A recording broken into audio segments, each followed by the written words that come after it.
EPFO is on a complete shutdown.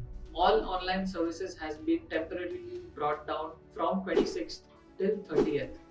The new revamped portal is supposed to go live on 1st July. In this video, we are going to cover what changes are going to happen, what has been promised by EPFO, and what's our take on whether or not this will get fulfilled. We are also going to discuss the new EPFO withdrawal rules, which are also supposed to go live. There's a very special news for people who have already claimed their employer share. There might be something for you later on. And for the people who are waiting to get an update on when they will get the interest for last financial year, well, there's something for you as well. Stay tuned to know more.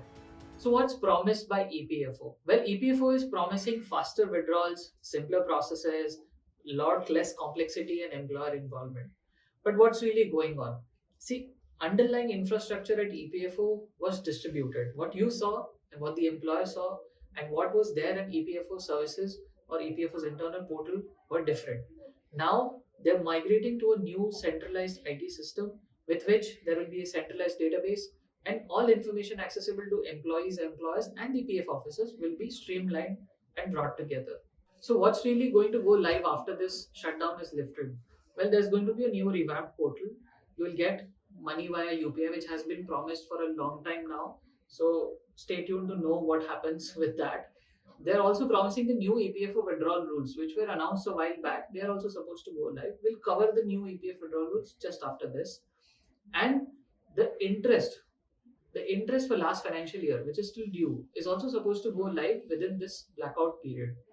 Now, see, generally before this year, interest was credited around September, October, but last year they credited the interest around July. So we can still assume that the interest will get credited, but the final output will only be clear after the 1st of July. If you're facing issues with your provident fund withdrawal, transfer, or any PF related issues, then go no further. We've helped 10,000 plus people with their PF related issues at FinRight. The link is below in the description. Just book a free call with us and our experts will guide you through this. So, what are these new withdrawal rules that has been promised by EPFO? See, earlier 13 complex different provisions existed for withdrawals. Now they have been merged into 3 categories. Essential needs, which covers your illness, marriage, education, and much more. Then housing related needs, and the third one is special needs. For the essential category, they have increased the number of times that you can withdraw under marriage and education. They brought it up from 3 in the old rules to now up to 15 under the new rules. Apart from it, they have lowered the eligibility criteria. Earlier, you needed to have at least 5 years for housing related needs.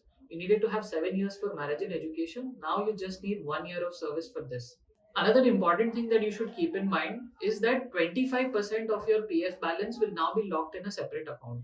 Let's say you're contributing 100 rupees to EPFO every month, then 25 will be locked till retirement and the 75 will be made available for you to withdraw. Now this 25% lock-in, when does this expire? Well, earlier when you had to do a full and final withdrawal from EPFO, you had to wait for 2 months. Now that waiting period has been extended till 12 months for your PF balance and 36 months, that is 3 years for your pension balance. So during this waiting period of 12 months or 36 months, you can still access 75% of your balance. After the 1 year has ended, you can withdraw the entire PF balance. For pension, like I said, you'll have to wait for 36 months. What's not clear under the new rules is the taxation impact of it. Earlier, majority of your PF balance was withdrawable after 5 years of continuous service. But now, since the limit has been decreased to 1 year, what happens to your PF balance? Does it become taxable? Well, that's not clear. We'll have to wait for it to come out.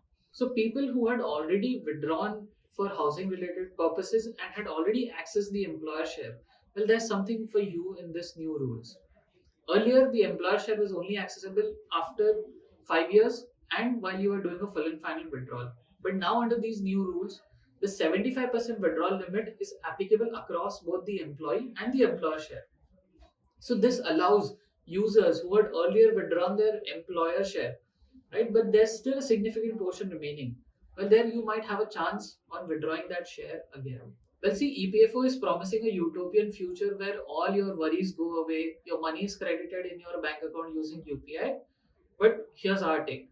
See, all advance claims under 5 lakhs are already getting auto settled and money is being credited within 3 working days.